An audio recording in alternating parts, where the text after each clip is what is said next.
Greetings, my dear siblings in Sowell. Honor on all of your cows. Today we will be exploring Indo-European deity reconstruction through etymology and comparative myth. If you would like to learn more about them through history and geography, you can go and check out Sapienite's channel, and you can also see a lot more in depth about our research process, how we use the Miro, and what our method of reconstruction is over there. So this is obviously all speculative, right? We have no way without any kind of written record. Obviously none of us were there. This is completely speculation on our part, but this version that I'm about to tell you differs pretty greatly from Dumézil and other of his ilk because it is done by practicing pagans, not colonial hobbyists and grave robbers. So the purpose of this activity is to potentially be for actual use. So my primary source is this little guy.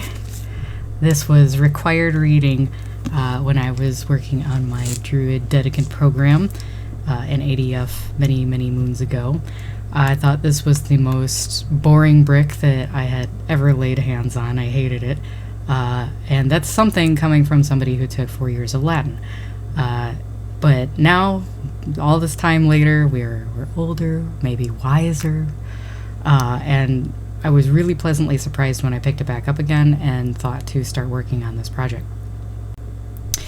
In our quest to try to understand the differences between our Neolithic constructions of cultures such as Pelasgian and Pannonian and so on, and these Indo-European invaders, it has demanded some of the most interesting questions in the work that we've done about how different landscapes shape the values and priorities of the cultures that inhabit them, the prevalence of certain motifs, the mobility of language, and the incredible longevity of some of the themes and founding concepts, even with an influx of a new population.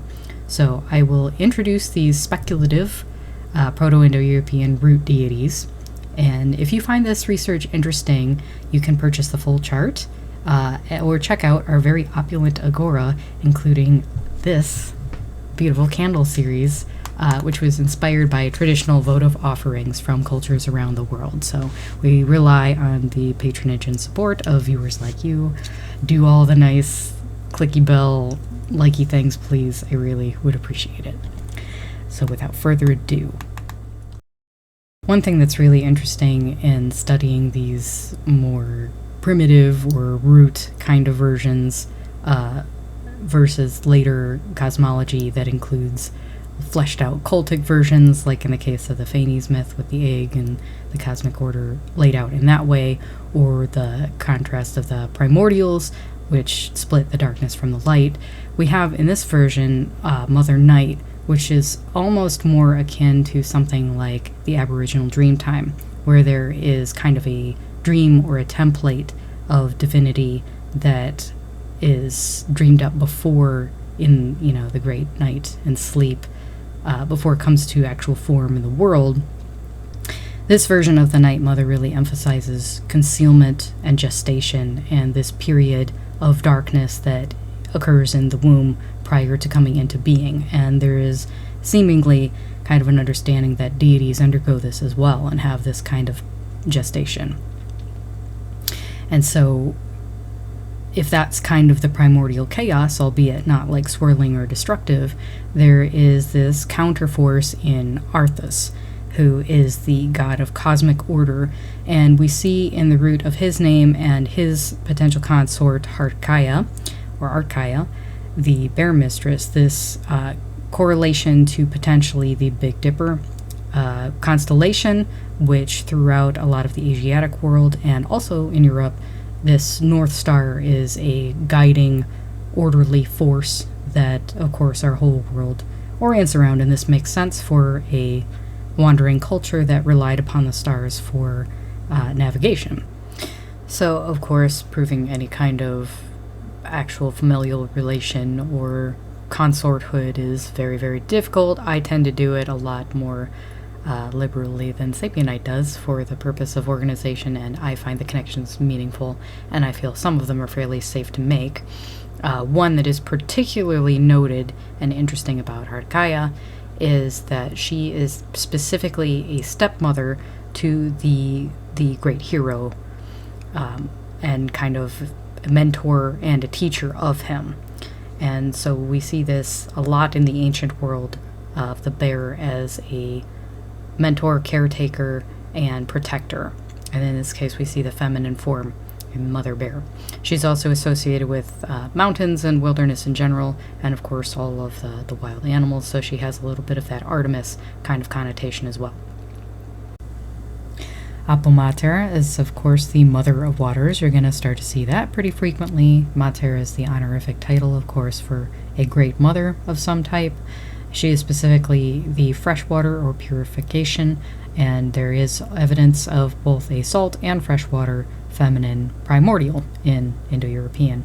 Her son is Hepam-Nepots, which is believed to be the base for Neptunus, and he is the nephew of the water, and in a lot of the reconstructions they paint him as kind of a bringer of vengeance or restorer of a rightful line, or this kind of involved heroic figure.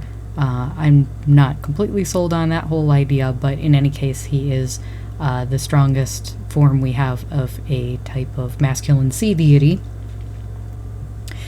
Maria is the sea mother, the saltwater primordial ocean, who is associated with abundance but also danger, because of course the Indo-Europeans were a more land-oriented people and the ocean was quite foreboding. This is where we get Maria, Mare, roots from, and she, as far as I could tell, is not monstrous herself, not necessarily like we think of Tiamat, but she is the creator of the primordial serpents, Oguis and Nagi, who seem to be at least two distinct ones, one with three heads, one that's regular, but they carry very similar connotation, which is that they are hoarders of water and obstructors of the natural order and kind of parasitic. And specifically to the Indo-Europeans, they were stealers of cattle. This was the dragon that needed to be slayed. Angnis, or Agnis, is the sacred fire god, the flame that sacrifices are made to, and he is also a messenger and kind of an embodiment of a living flame. That is where we get Agni in Vedic. Vesta seems to be on something of a grandmother sort of primordial level as a hearth goddess, keeper of the domestic fire, and provider of hospitality and a communal center, of course again containing the fire to which sacrifices must be made. And in my thinking she would be something of a consort or counterpart to Kolnus, who is the smith god, and we see this smith god at different levels of antiquity in the surrounding cultures. Sometimes the smith god precedes the forging of the sun and the moon, for example, like we see in Baltic. Sometimes it's kind of a later thing, as we see in Slavic. But in any case, Kolnus is the theoretical smith god who handles the making of weapons and armor and is responsible for metallic or transformative craftsmanship. Of course, bronze smithing, very, very important to the Indo-European people. Myrta is the goddess of death, right, and mortality, where we get these words from. There is also a version, Kolio, who is the goddess of burial and covering, specifically with earth. In this case, I am conflating them.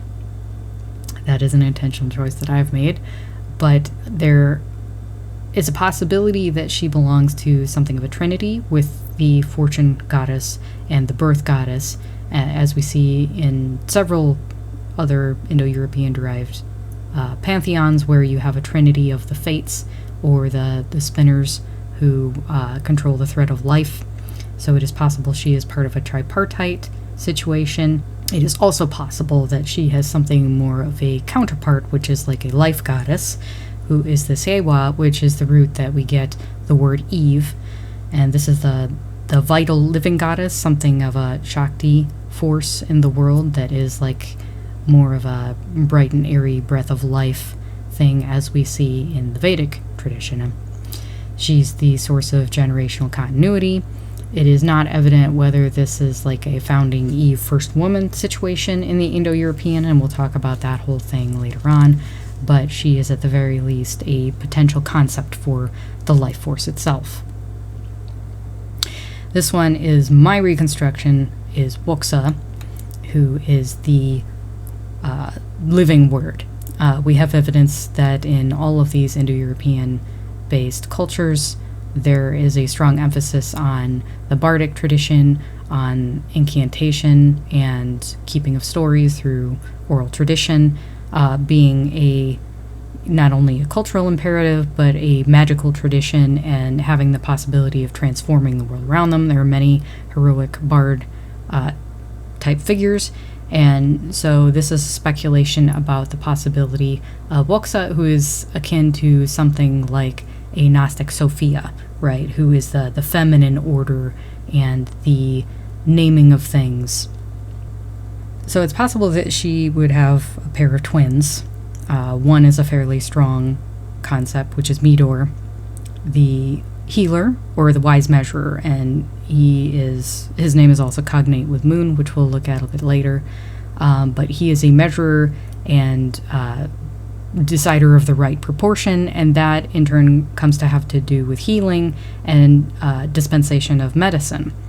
And it's possible he has this brother, Herbru or Wekwan, and that would be more of the active champion of the word, who would be like Ogma, who would be, traveling around with his club. He's the sacred bard, the teller of the tales, Taliesin and such, maybe something of a bard warrior, and also a speaker of the law, perhaps enforcer.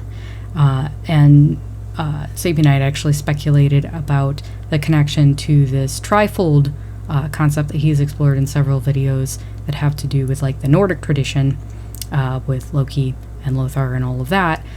So we have Wihan, Wilio, and Wodu, related of course to Odin, which are upholders of this sacred oath and law in their various ways, and the divine madness also. So now we come to the crowd favorite, Skydad, of course, Deus Pater. This is, of course, considered to be the main deity of the Indo-Europeans and kind of their native concept that was then spread to the Neolithic cultures, this emphasis on the sky.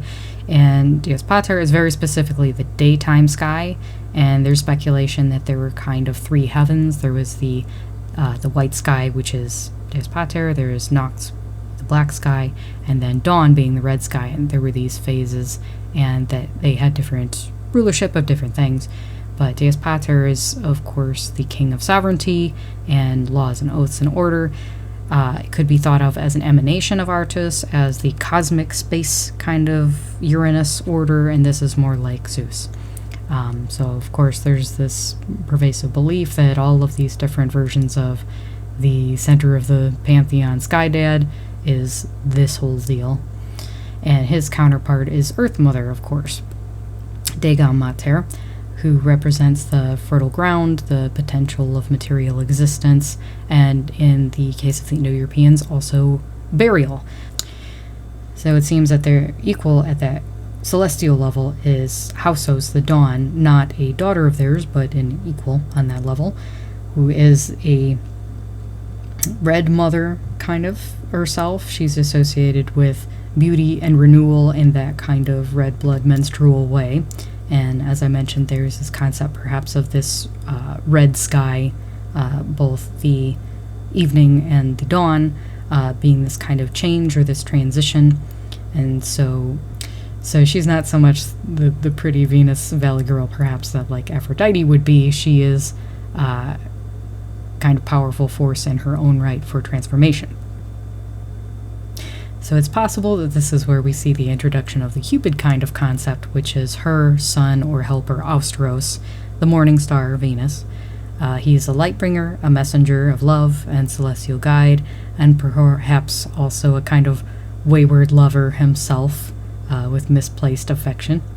So the evidence that I could find, at least on the first wave, and of course Indo-Europeans migrated over several different periods. It wasn't just all in one go. But at the beginning, at the very least, we have this very important named character who is Saul, the sun goddess, and this feminine sun that we then see in Baltic as Saule is very well preserved.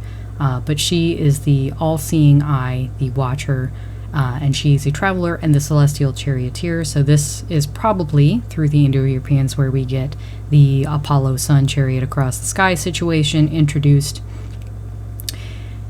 And there is evidence that later on there was more of a masculine solar deity. I was not able to uncover a proper name for him or really strong evidence for what that would be, but it does start to be a more masculine representation as the warrior culture is embraced more and more and more, and they start putting suns on everything, and it seems to be that evolved. But for our purposes, it is a sun goddess, and she has a resulting child from a dream with Mother Night, who is very interesting as Dueros.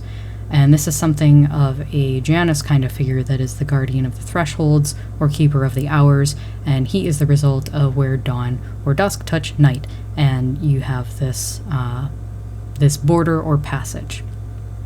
So he is the doorkeeper. The evidence points to the Indo-Europeans having a masculine moon god. There is also perhaps a more primal moon goddess, Diana type thing. But for our purposes, we have Menot as the moon god and potential consort of the sun goddess. He is a measurer of the months, a nocturnal judge and keeper of cycles. His name comes from that same root that we talked about, which means to measure, and there's relationship, of course, with moon, menses, all of those kind of things. Perkunos you should be perhaps familiar with. This is the thunder hero, where we get Thor. This is the OG rain bringer. He's also associated with oak trees and a slayer of serpents. The Heklos Divoi are the twin sons of Skydad. They are Hexaus and Siosaus, and they are the divine horsemen that rescue the daughter of the sun. They are healers, dawn riders, and they protect travelers, especially sailors. So the daughter of the sun, the solar maiden, I could not find the proper name for her, but she is well attested in the monomyth type of story that's been preserved, and we see it in many surrounding cultures of this abducted bride who is responsible for the changing of the seasons. We see it in Persephone and Sita and the like, where her return heralds the bringing life back to the land. So she is abducted in particular by the dragon that we talked about earlier and has to be rescued by these twin horsemen. So Emos typically is described as a giant, although it's not completely confirmed that he would be. It is very common in Indo-European and its derivatives for being a giant to kind of be associated with being primordial or being prior nation of people, or one that was displanted or taken over. You see that in Celtic in particular with the cycles, but it's not super necessary that he's a giant. He just probably was. This is the first mortal, the first to die. So when he is killed and sacrificed, he becomes the king of the underworld, and he is betrayed and sacrificed, of course, by his twin brother. And we see this echoed in Ymir and potentially Romulus and Remus. And Manus is this killer, sacrificer, who kind of becomes the first priest. He's a progenitor of humankind. He makes this ultimate sacrifice to divide the living from the dead, basically. So he's a culture founder. And Manus should not be surprising that it's cognate with man, but also with hand, and kind of just this concept of humanity. So he's the progenitor. And then interestingly, who seems to be a very important character in their heroic cycle and kind of a main deal, is Tritos, which just means third. It's as simple as it sounds, but he's pretty cool because he is the first cowboy. He is very specifically the cattle recoverer, and we see echoes of this in many Indo-European derivative myths of cattle raids, because cattle were very important. They were the currency, they were, the wealth and the opulence, and so when the dragon steals the herd of cattle, which of course they are apt to do because they eat them, you need the hero champion. And so Trito is the warrior champion who recovers the cattle. So Hekwana, the horse goddess, is the sovereign mare, and she is kind of goddess of the land. Not that she is the land, but she's the protector of the land, if that makes sense, associated with fertility, travel, but also royal investiture. So this is the divine feminine selecting mechanism. In the case of the Indo-Europeans was, of course, the horse lady. Makes sense, horse girl, cowboy, and she picks the rightful king. So this is the potential route for Epona. And her consort is Rigos, who is the rightful king. He is the perhaps not direct child of, although could be more so an emanation or incarnation of Taos himself. This is the chosen ruler on earth, blessed by the divine horse queen. Yima is the winter crone. She's associated with mountains and therefore cold and therefore bad. She's kind of maligned and regarded to be, kind of a witch, kind of an outcast. And she represents seasonal death, but she also has an interesting side, which is she's a keeper of seed, or kind of this forcer of dormancy, which allows for the potential for new life in the spring. Although there is a period of scarcity, it is followed by renewal, and we see this really well portrayed in the Baltic myth. And if you are interested in a more storyteller format of this type of content, please check out my Baltic video where we do a full story time when we talk about the battle with Ragana and driving back the winter to bring back the spring. So Prithvi, very obvious cognate with the straight up Vedic Prithvi, which just means earth, is specifically the broad earth or the open range, which of course was very treasured and valued by the horse people who were riding all around. She can be, I think, thought of as an emanation or extension of Degam Mater. Whether you want to think of her as like a child of Sky Dad and Earth Mom, that's probably fine too. I frequently think of them as emanations or incarnations, but she is the spatial expanse. And similarly, Danu, I consider to be kind of an emanation or daughter of Appa Mater, but she is very specifically rivers. And those familiar with Celtic will notice, that's Danu, who is the mother goddess of the Tuatha. But the Indo-Europeans did not regard rivers quite so positively because it was considered to be like a boundary. It was, if you think of Oregon Trail, you don't really want to have to ford the river. It's a dangerous prospect when you've got the horses and the cattle and everything. So rivers were kind of like a hard stop boundary, and they represented territory and, kind of the sovereignty of that area. But they also could be used for migration and transport. So she's kind of more the goddess of the physical feature of the river, and that's why we see this as the root word in so many European rivers, right? The Dnieper, the Danube, very obvious cognates. Leontus is very fun etymologically. He's the blowing one. I enjoy that. He is the wind father, and he's a little bit more involved, as far as I can tell, than some of the similar like fathers of the four winds in other cultures, where they're a little bit more on that primordial level. But it does seem like he partners at least with Night Mother to have several offspring. And he is one that kind of gives life and animation through breath, which we see very prevalent in the Vedic concept of this breath of life. Not as much in other parts of Europe, but the animation through weather is very interesting. Of course, we have other storm deities and thunder deities, but wind as an active member of the Pantheon is kind of fun and unique, I think, in Indo-European. Wilunos is a speculative reconstruction that we think the words for Veles or Velnius come from. And he's kind of fun because he is the underworld cowboy.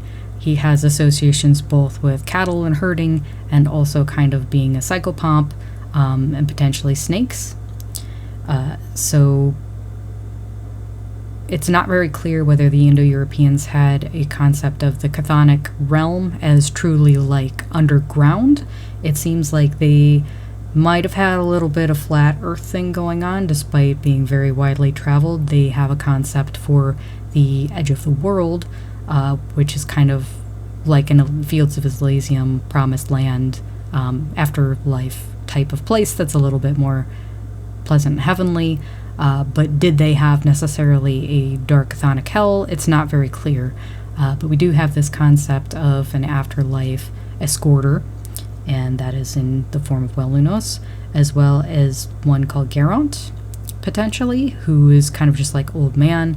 Not sure if that's where we get the concept for Charon from, as far as a ferryman. Boat concepts are not quite as strong. They seem to kind of like the horse thing, but we do see a couple of these characters potentially as escorters of the underworld.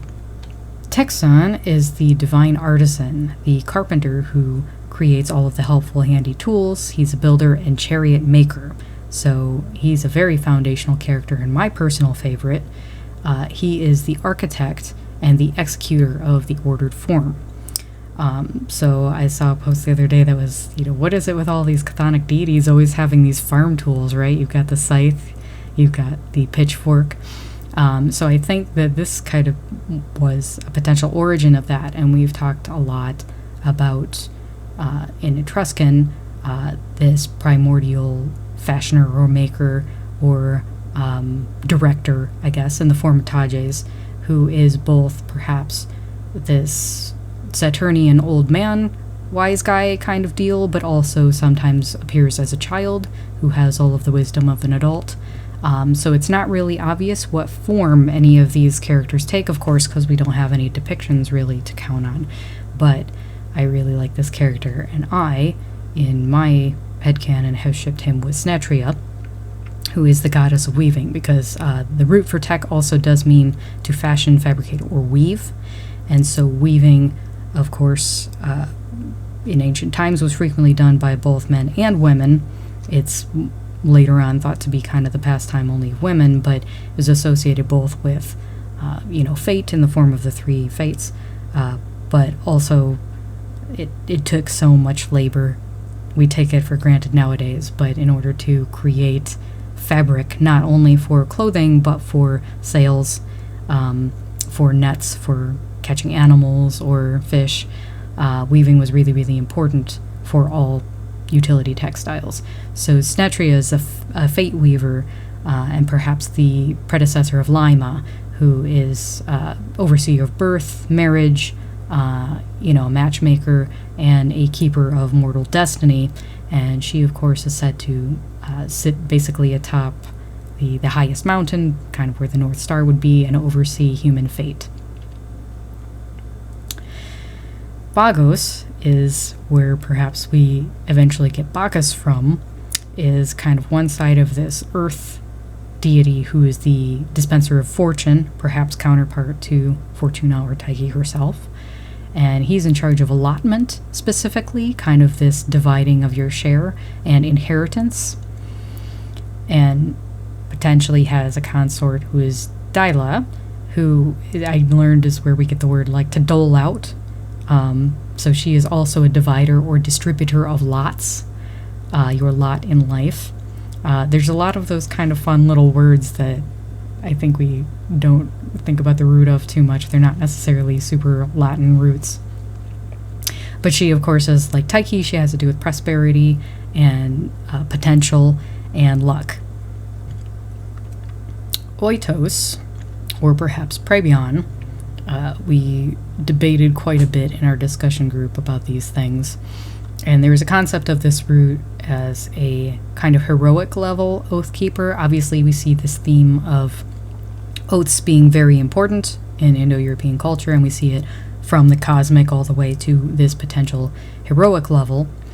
And it has to do with everything, because you don't have written contracts, right? The verbal contract and the spoken word is of critical importance. So being honorable and keeping your oath is really important. So sworn alliances and marriage which I looked in the fun brick. The word for marriage in Indo-European actually meant to lead one home, and I think that's really romantic and cute considering the depictions that we've always seen of these people.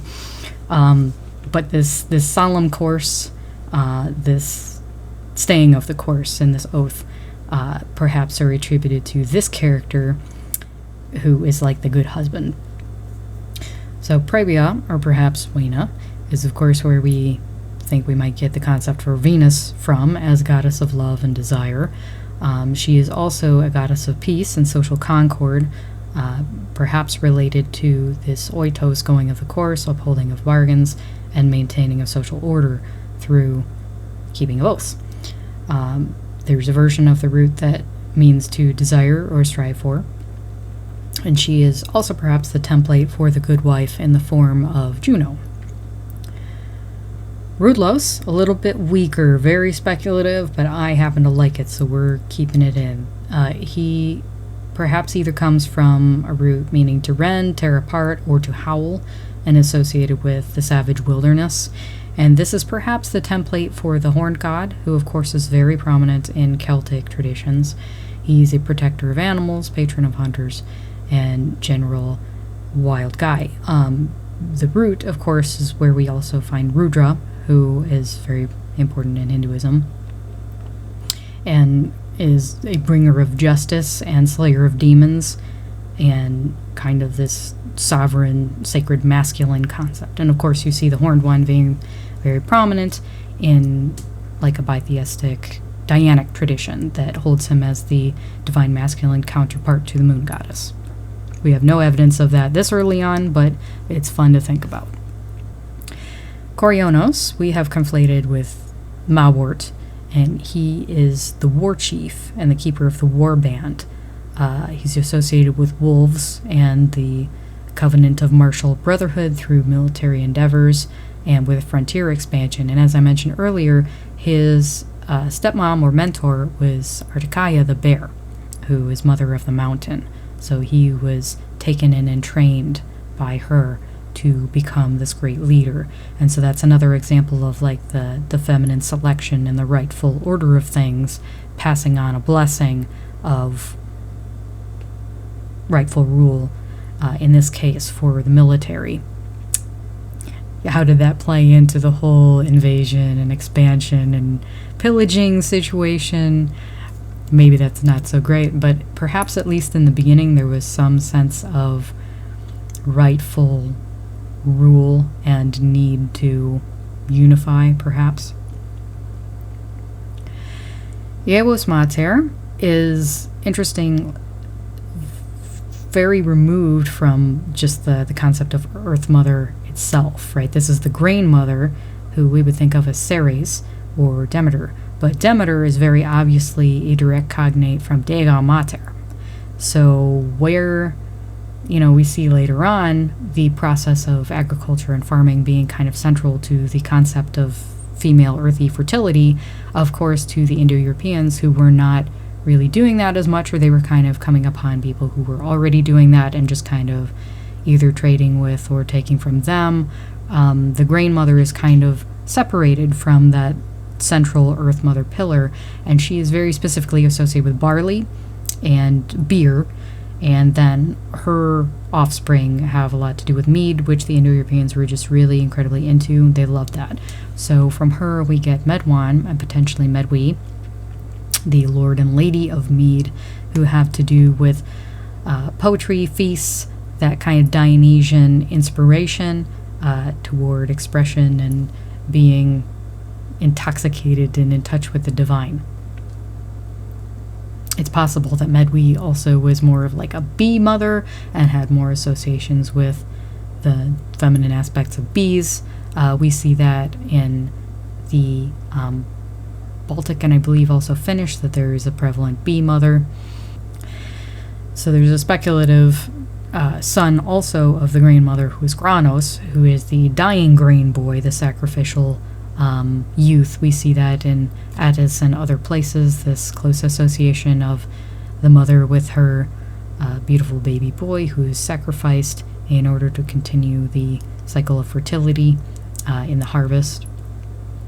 And his name is derived from the root that means to grow or become ripe. Please don't take the order I've presented these in as in any indication of importance. I just tried to organize them as best as I could.